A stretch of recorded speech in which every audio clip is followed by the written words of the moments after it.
Jadi teks deskripsi ini punya struktur dia.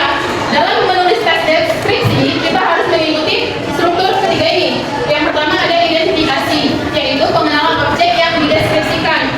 Ataupun kalian kenali dulu siapa yang mau kalian jelaskan, siapa yang mau kalian ceritakan, gitu kan? Nah itu termasuk dalam identifikasi. Kemudian ada deskripsi bagian. Deskripsi bagian ini adalah penjelasan rinci tentang ciri-ciri objek. Seperti tadi sifat-sifat Rana dan Rani apa tadi? Rana pendiam, ya kan? Kalau Rani pendiam, ya kan? Itulah ciri-ciri tersebut termasuk dalam deskripsi bagian. Kemudian penutup. Penutup ini adalah pesan atau simpulan tentang objek yang kita tulis atau kita jelaskan kepada orang. Seperti tadi apa? Contohnya.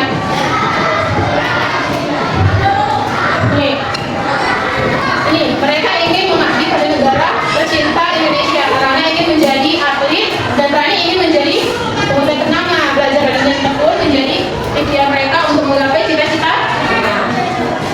Nah, jadi dalam menulis teks deskripsi kita disarankan menggunakan kata sifat. Kenapa, Bu?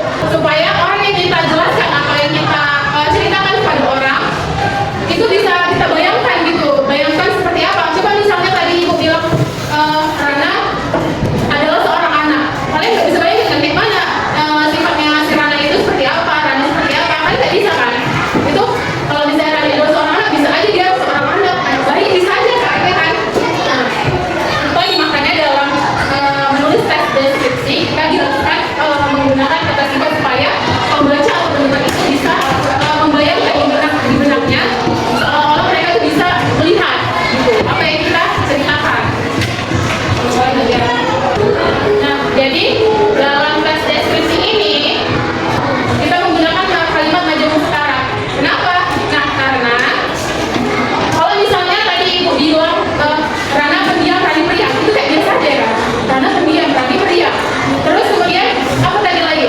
Rana suka olahraga, sedangkan Rani suka membaca buku, ya kan? Nah, kalau bisa Ibu bilang Rana suka olahraga, Rani suka membaca buku, kan nampak kan, kelihatan kan, kayak didengar gitu kan. Makanya dalam kita menulis teks deskripsi kita menggunakan kalimat majemuk setara. Kalimat majemuk setara ini adalah kalimat yang terdiri dari dua kualitas setara dihubungkan dengan kata hubung. Misalnya tadi dan, tapi, sedangkan. Kalau di dalam teks tadi ini kan karena pendiam tetapi ini merupakan kalimat majemuk setara. Ya kan? Sudah paham? Paham semua ya? Nah, sekarang Ibu ada gambar kerja nih kalian. Kita ini pakai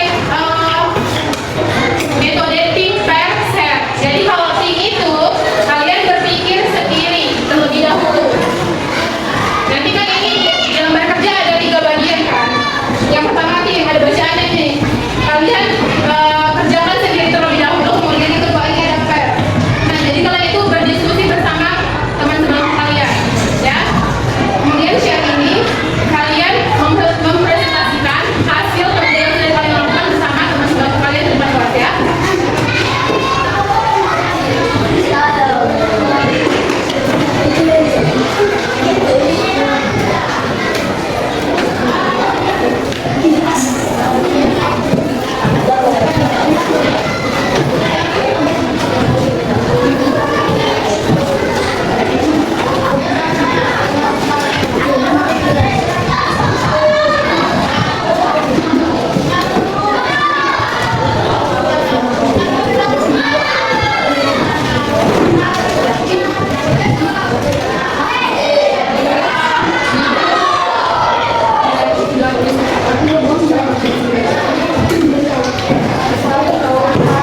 Oke, anak-anak pada kerjakan ya, waktunya 5 menit. Udah kerjakan? Semua udah ada pasangannya? Udah kan?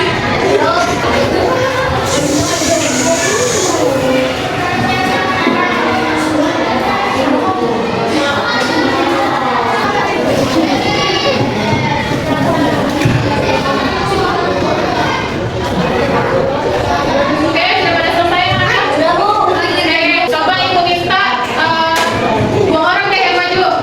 Coba bagi ini, Bang.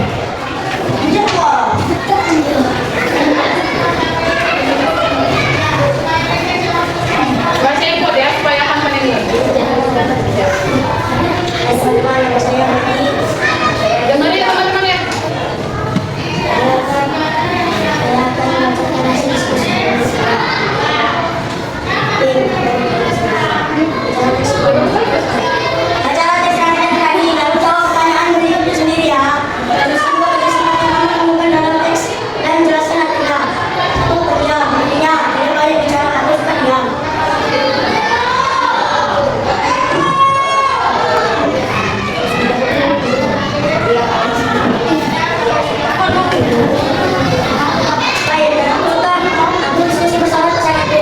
A. Bandingkan ada sifat yang kalian diskusikan kita berbeda. Satu, komunikasi. Karena yang terakhir adalah dua persoalan mereka memiliki kita yang sama. Wajah, mata, dan alis. Mereka sama-sama mirip. Bagian kedua, deskripsi bagian. Coba silakan.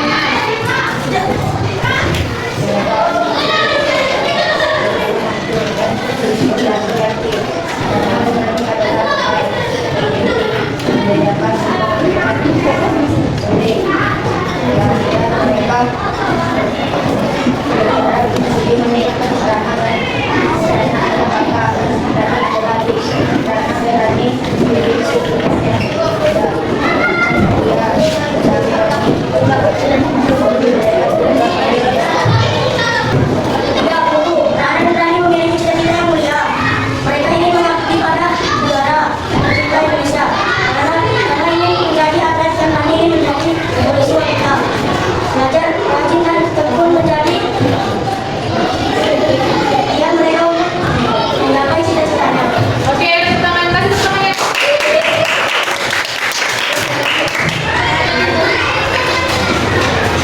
Nah, jadi tadi benar ya yang dikerjakan sama Nah, tadi dibilang bagian identifikasi itu Rana dan Rani adalah dua bersaudara mereka memiliki rumah yang sama. Nah, itu termasuk bagian identifikasi karena kita itu mau mengenalin, kita mau menceritakan siapa yang mau kita ceritakan. Ini ada bagian identifikasi ya kan. Nah, kemudian seperti wajah, mata dan alis mereka sangat mirip, mereka berhidung mancung dan berbonceng. Ini kan termasuk ciri-ciri Rana dan Rani, itu termasuk bagian deskripsi bagian